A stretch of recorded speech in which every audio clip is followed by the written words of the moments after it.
Halo sahabat Falas, selamat datang kembali di Falas Talk. Izinkan saya memperkenalkan diri kembali. Saya Fajar B.S. Lase, staf khusus Menteri Hukum dan HAM bidang transformasi digital. Falas Talk adalah tempat perbincangan yang serius tetapi santai. Banyak topik yang akan kita diskusikan di sini dari berbagai segmen, dari yang ringan juga yang berat. Saya berharap akan banyak topik-topik menarik yang akan kita diskusikan seputar hukum dan HAM di Falas Talk ini dari kanal YouTube Falas. Sebagaimana yang sudah saya sampaikan sebelumnya, bahwa dalam Falas Talk ini kita tidak sekedar berbincang-bincang saja, tetapi kita akan kupas tuntas segala hal terkait topik yang akan kita bahas. Dalam episode kali ini, narasumber kita seorang yang tidak asing, Ibu Sri Puguh Utami. Ibu Sri Puguh Utami adalah Kabaliban Hukum dan HAM di Kementerian Hukum dan HAM. Sahabat Falas, kita akan berbincang tentang topik yang sangat relevan untuk para pemangku dan para peneliti kebijakan. Topik terkait Sipkumham.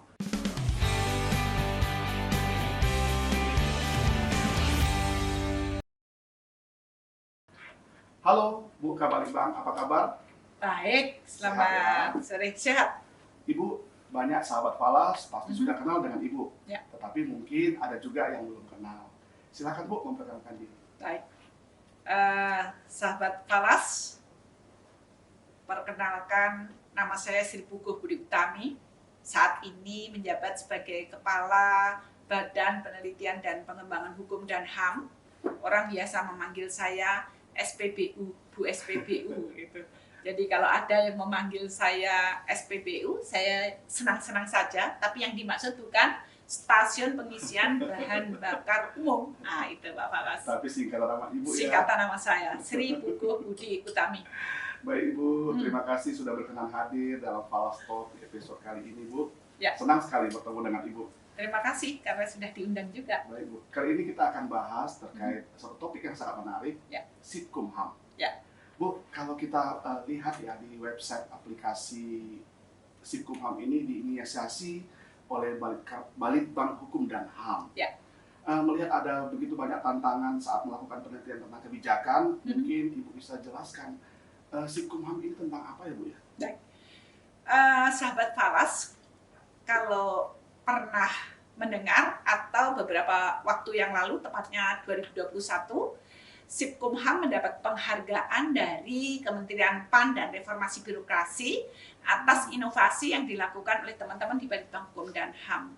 Sipkumham adalah Sistem Informasi Penelitian Hukum dan HAM, disingkat Sipkumham. Nah, dalam melakukan penelitian, aplikasi ini meng-crawling data yang berasal dari media massa. Jadi ada data yang demikian banyak dari media massa, kemudian di-crawling, selanjutnya ada semacam ranking gitu Pak. Permasalahan hukum, permasalahan HAM, sekaligus pelayanan publik yang dilakukan oleh jajaran Kementerian Hukum dan HAM. Itu. Jadi ini satu aplikasi real time. Pastinya saat ada berita-berita yang disajikan oleh media massa mengkait dengan topik tertentu, dan topik tertentu itu sangat menjadi atensi dari media massa karena menarik. Mungkin kalau media massa itu melihat beberapa sisi, ada yang bad news is a good news, tapi harapan kita kan good news adalah ya good news gitu. Pengennya begitu, begitu. Baik Bu. Ya. Nah, tadi Ibu sudah jelaskan ya Bu ya bahwa itu dia mencoba mencari dari berbagai media-media. Ya. Nah, kalau cara kerjanya Bu kira-kira mulai dari mana Bu? Apakah ditentukan dahulu atau dicari dahulu dari media? Oke. Terus seperti apa Bu kira-kira alur kerja Sipkumham ini? Ya. Tahun 2015, ini saya ingin ceritakan historinya. Tahun 2015 saat jajaran Kementerian Hukum dan HAM ingin memetakan permasalahan hukum dan HAM, itu menggunakan alat manual, artinya ada input data, membaca dulu, kemudian baru di-input ada permasalahan hukum, ada permasalahan HAM.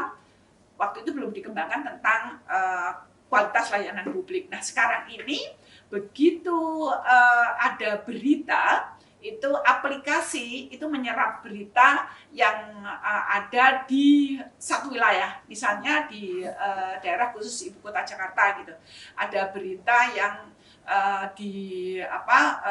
katakanlah tentang layanan paspor gitu, itu menonjol banget, sekian media memberitakan. Nah, itu akan menjadi atensi dari aplikasi yang basisnya memang berbasis artificial intelligence. Jadi aplikasi menyedot dari berita media massa. Tentu ini ada keterhubungan antara satu alat dan lain alat yang mampu akhirnya bisa mengumpulkan berita tertentu yang cukup menonjol terkait dengan hukum, HAM, dan layanan publik yang dilakukan oleh jajaran Kementerian Hukum dan HAM. Artinya Bu, aplikasi ini bisa mendapatkan berita terkait topik apa saja? Ya, topik apa saja. Nah, dari topik apa saja itu ada yang menonjol kan. Katakanlah di media massa tertentu A, B, C memberitakan tentang X, Y, Z gitu. Beberapa kali gitu. Jadi berita itu yang akhirnya disaring oleh aplikasi ini sehingga menyajikan data aktual, fokus ke topik aktual tertentu gitu, Pak. Jadi menggunakan kecerdasan buatan, ya tidak perlu campur tangan kita pada saat meng-crawling ya, pada saat mengidentifikasi permasalahan-permasalahan itu nggak perlu campur tangan kita. Kapan kita ikut pada saat kita ingin melakukan intervensi. Nah, apalah artinya data kalau tidak dilakukan analisis lanjutan untuk memberikan jalan keluar, misalnya ini sebuah permasalahan. Begitu kira-kira, Pak. Baik. Ya. Menarik sekali nih keterangan dari Ibu SPBU. Ya. Bu, kelihatannya dari penjelasan Ibu, aplikasi ini seperti khusus segmen kepada para peneliti, ya Bu ya, atau pengambil kebijakan saja, ataukah orang awam dapat juga mengakses aplikasi Sipkumham ini, Bu? Ya, pada waktu Bapak Menteri Hukum dan HAM memberikan penjelasan tentang Sipkumham ini, memang ada pertanyaan dari panelis. Apa yang akan dilakukan selanjutnya terhadap aplikasi, terhadap Sipkumham ini? Dan Pak Menteri menyampaikan next ingin membuka akses. Tidak hanya untuk internal Kementerian Hukum dan HAM, karena saat ini aplikasi Sipkumham itu digunakan oleh kantor wilayah seluruh Indonesia, jajaran unit eselon 1, dan beberapa KL sebenarnya ingin dibukakan akses agar mereka juga bisa mengetahui permasalahan hukum HAM. Kalau layanan publik bisa saja tidak, tapi bagi Ombudsman RI misalnya atau Kemenpan RB tentu punya kepentingan untuk mengetahui kualitas layanan yang diselenggarakan oleh Kementerian Hukum dan HAM. Jadi pada saat ini akses sedang dipersiapkan untuk dibuka sebagaimana aplikasi kita, kalau Pak Fajar tahu ada aplikasi 3AS itu yang untuk survei itu. Kalau itu sudah dipergunakan oleh sekitar 10 KL di luar, ya 10 KL. Tapi kalau Sipkumham ini rencananya tahun ini setelah nanti ada penambahan beberapa sarana, akses akan dibuka untuk beberapa kementerian lembaga yang memang tugasnya beririsan di bidang hukum dan HAM. Gitu. Baik, berarti aplikasi Sipkumham ini saat ini digunakan masih di internal Kementerian Hukum dan HAM. Betul. Digunakan oleh kantor wilayah. Betul. Juga para pimpinan unit eselon 1. Utama eselon 1 di pusat, di Kementerian ya, Hukum dan HAM. Betul. Baik. Betul. Satu pertanyaan lagi Mas terkait ini. Jika misalkan nanti publik bisa mengakses setelah ditambah beberapa hal di dalam aplikasi, apakah dibuka semua atau hanya data-data tertentu saja yang dibuka ke publik? Ya, sebenarnya begini, karena yang di-crawling ini adalah data yang umum sifatnya, yang diperoleh dari media massa, jadi Anda publik ingin mengetahui pun tidak ada masalah ini, tidak ada masalah karena bukan sesuatu yang rahasia. Nah, tinggal intervensinya ini tentu tidak bisa dibuka sebelum. intervensi ini adalah solusi yang paling tepat. Misalnya perlu kebijakan yang dikeluarkan melalui peraturan menteri, melalui surat edaran, melalui instruksi. Nah, itu setelah diolah, mengapa harus ada intervensi menggunakan regulasi misalnya, atau cukup menyempurnakan sarana prasarana dan seterusnya. Nah, itu baru dibuka. Tapi sebenarnya ini yang di-crawling oleh aplikasi Sipkumham ini adalah berita-berita yang sifatnya umum, hanya untuk mengetahui secara cepat, kemudian secara real time, maka ini sangat tepat bagi khususnya saat ini internal jajaran Kementerian Hukum dan HAM, Kanwil, dan unit eselon 1 maupun para pengkaji pada khususnya. Ya. Sahabat Falas, sebelum kita lanjut, jangan lupa like, subscribe, dan berikan feedback terhadap Falas Talk di episode kali ini. Bu Utami, ya. Ada satu hal yang saya tertarik ya, ini ya. Terkait dengan bidang saya, transformasi digital. Nah, tentunya Sipkumham ini mungkin menggunakan kecerdasan buatan. Ya, ya. Betul. Artificial intelligence seperti apa nih Bu yang ada di dalam Sipkumham tersebut, Bu? Ya. Sehingga dia bisa melakukan tugasnya, menyerap berita, kemudian membuat klasifikasi dan seterusnya. Ya. Dan apalagi Bu setelah diklasifikasi? Ya. Apakah dia juga membuat alternatif kebijakan? Ya. Nah, AI ini seperti apa? Ya. Ini sebenarnya begini, secara teknis memang ini ada beberapa teman yang paham betul, tapi izinkan saya secara cara bekerjanya saja, cara bekerjanya dari aplikasi Sipkumham ini. Jadi karena ini mesin buatan yang diharapkan bisa merespon mengklasifikasi berita-berita, kemudian dari hasil klasifikasi ke depan ini kita ingin punya, karena kita punya e-book, punya e-library, itu mau mengkawinkan gitu Pak. Jadi ada Sipkumham, ada aplikasi lain yang kaitannya dengan banyak referensi, yang dengan literasi nanti alat ini sudah bisa memberikan solusi. Jadi alternatif kebijakan apa yang harus diambil oleh pimpinan, karena kita sudah menambahkan alat tertentu yaitu referensi. Misalnya ini masalah HAM, referensi HAM masuk gitu. Yang paling berketepatan untuk memberikan jalan keluar masalah ini apa sih gitu. Ini harapan kami, saya sampaikan kepada tim, bisa nggak seperti itu. Jadi ada literasi gitu. Ada buku-buku yang sudah masuk, dari buku-buku yang sudah masuk, ada permasalahan yang masuk juga dalam aplikasi Sipkumham, buku dan permasalahan masuk, kemudian dianalisis tapi menggunakan mesin, kemudian keluarnya nanti sudah berupa rekomendasi gitu. Nah, rekomendasi ini tergantung dari pimpinan. Misalnya Bapak Menteri Hukum dan HAM membuka dashboard gitu, nggak tahu nanti namanya apa, tapi ini bukan sesuatu mimpi banget, bukan. Nyatanya memang mesin juga bisa itu, tinggal Pak Menteri melihat, oh gini, sepertinya nggak cocok deh kalau gini, kenapa gitu. Karena butuh intervensi manusia menggunakan akal, pikiran, hati gitu. Jadi mesin adalah mesin, bisa meng-crawling, bisa mengklasifikasi, bisa mengurutkan, bisa meranking, ada permasalahan hukum, masalah HAM, masalah layanan publik, kemudian ada teori-teori, ada referensi yang dimasukkan, kemudian dipilih oleh mesin, kemudian ini rekomendasi yang pas menurut permasalahan dan teori, tapi yang melakukan adalah mesin gitu. Luar biasa. Ini kalau bisa dijalankan, saya yakin lebih, kan gini, mesin itu buta, dia tidak bisa dicampur tangani dengan hal-hal yang menurut kita ini nyimpango apa gitu. Tapi tetap ketika akan diimplementasikan butuh pikiran, nalar, rasa, jiwa, dan seterusnya. Jadi Pak Menteri nggak perlu ribet-ribet baca banyak, oh gitu toh, gitu aja. Luar biasa. Bayangkan nih sahabat Falas, seandainya pekerjaan yang tadi disampaikan oleh Ibu SPBU itu dilakukan oleh manusia. Ya. berapa banyak sumber daya yang kita butuhkan, Ya, betul. berapa betul. lama durasi waktu Ya. yang akan digunakan Ya. untuk Melakukan collect analisis data, ya, data collect, dulu, betul.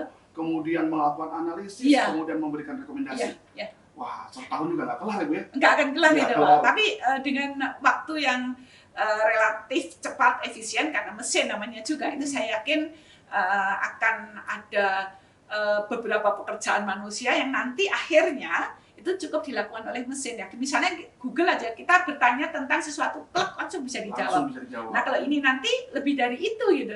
Jadi ada permasalahan-permasalahan, ada referensi yang sudah masuk, kemudian keluar rekomendasi, solusi. Katakanlah misalnya permasalahan perkawinan anak gitu. Kemudian ada regulasi, ada referensi bahwa anak nggak boleh kawin sebelum usianya misalnya 19 karena apa? Karena ada faktor kesehatan, nanti ada gangguan kesehatan, ada pendidikan yang tidak sampai, mungkin ujungnya masalah ekonomi juga akan menjadi kompleks permasalahan ini. Nah, dengan itu berarti jalan keluarnya harus begini, dan seterusnya. Barangkali itu seperti itu yang dimimpikan oleh teman-teman, dan saya minta segera bangun dari mimpi supaya bisa direalisasikan. Tidak masalah Bu, memang semua orang harus bermimpi untuk merealisasikan. Kata Pak Menteri, bermimpilah setinggi langit, kalau jatuh di antara bintang-bintang. Kita megang itu aja lah. Gitu. Siap. Bu, gini Bu. Siap. Setiap kali saya ke daerah, saya selalu katakan tentang tarja dari unit utama, juga tarja dari kantor wilayah. Salah satu tarja dari Balitbang Hukum dan HAM itu adalah tentang Sipkumham. Nah, saya katakan Sipkumham ini aplikasi yang sangat menarik. Silakan kantor wilayah gunakan aplikasi ini supaya menolong para pengambil keputusan tidak salah mengambil keputusan. Nah, Bu, sejauh mana respon dari para pemangku kebijakan baik di wilayah maupun di unit utama merespon tentang Sipkumham, dan apakah mereka menggunakan aplikasi ini dengan intens? Gini Pak Fajar ya, memang sesuatu yang baru itu harus diperkenalkan.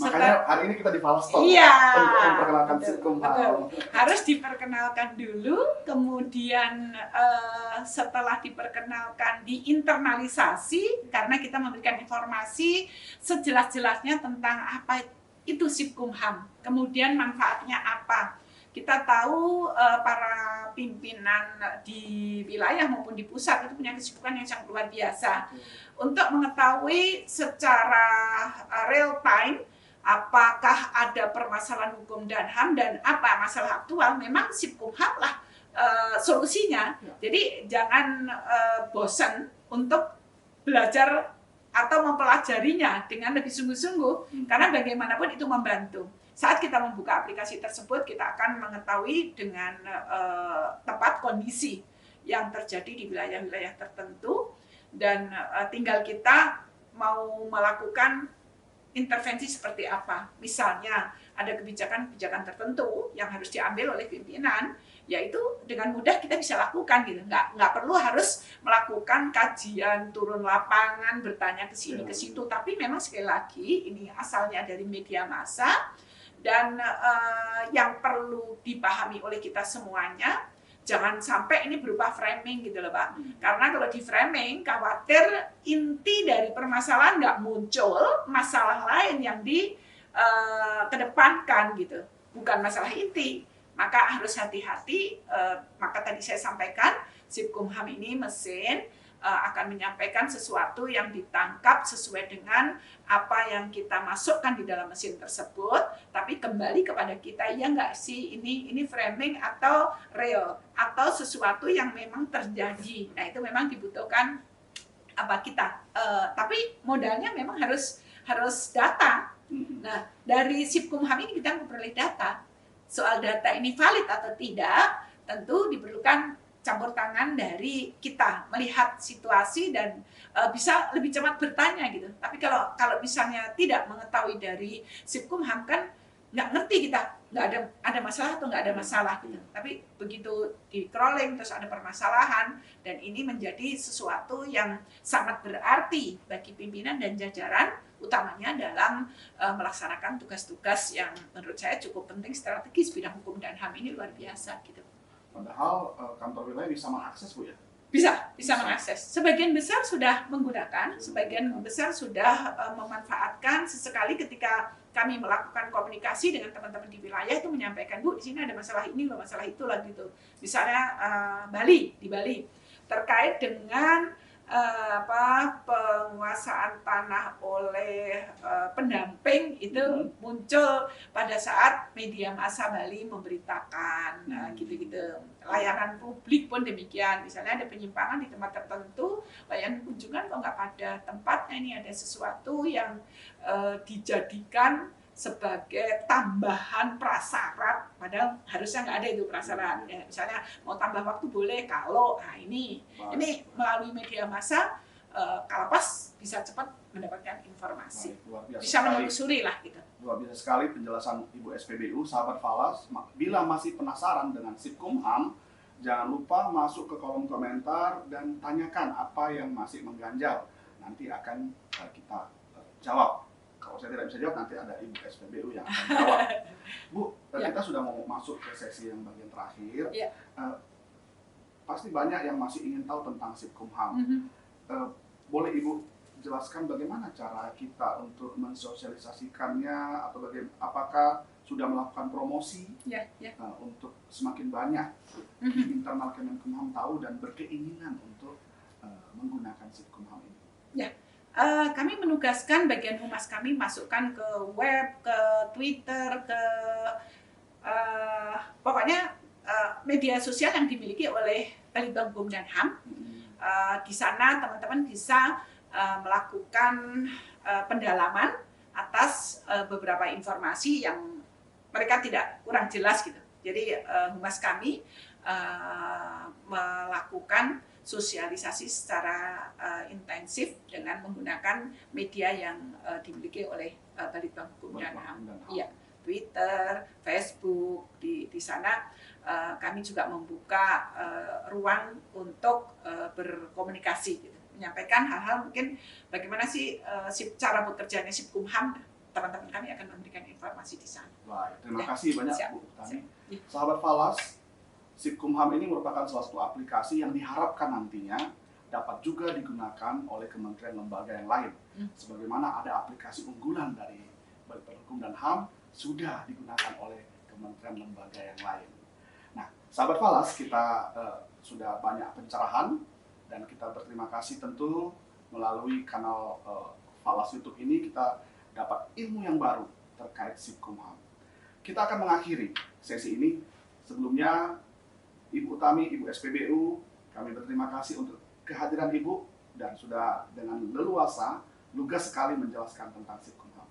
Terima kasih ya Bu. Jangan kami juga terima kasih Pak Falas. Ini terima kasih karena dengan diundang dalam Falas Talks ini kami bisa menyampaikan apa yang ada di Balitbang Hukum dan HAM. Tentu ini satu wadah baru bagi kita untuk bisa berkomunikasi dengan publik, apa sih yang sudah dilakukan oleh jajaran Balitbang Hukum dan HAM. Kami terima kasih juga nih kepada Pak Fajar. Mudah-mudahan melalui Falas Talks ini semakin menjadi wajah pencerahan bagi teman-teman kaum milenial yang haus akan informasi apa yang dikerjakan oleh pemerintah. Gitu kira-kira. Terima kasih. Terima kasih banyak. Sampai jumpa di sesi berikutnya di Falas Talks.